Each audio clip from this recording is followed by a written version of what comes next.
In this video, we're going to learn how to calculate a confidence interval for a population mean. The problem we're going to use is as follows.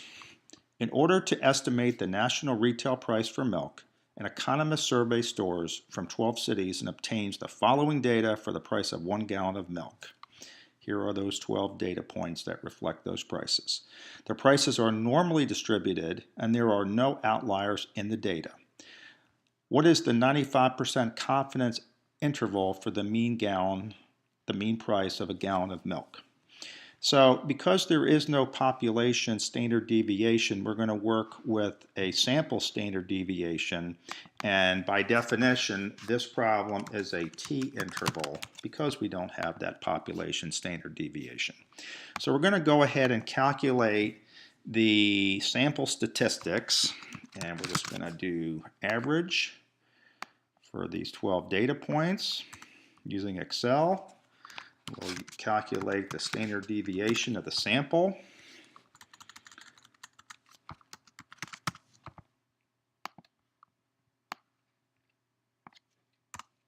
Okay, Z alpha 2 for 95% means that there's 0.025 area in each tail, which means we're going to use the absolute value of norm.s.inverse and 0.025.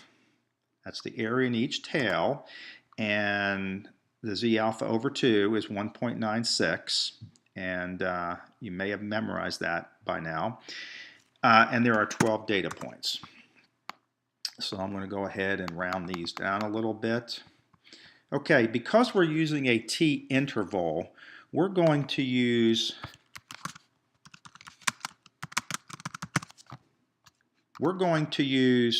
confidence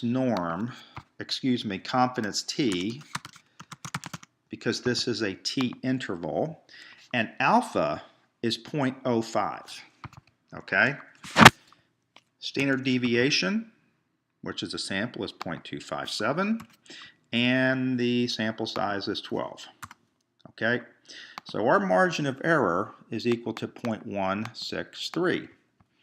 Therefore, the lower and upper intervals are as follows. Lower is the mean minus the margin of error, and the upper equals the mean plus the margin of error. And so what we have here is we have a confidence interval that says that the population mean price for a gallon of milk is between $3.79 and $4.11. That concludes this video.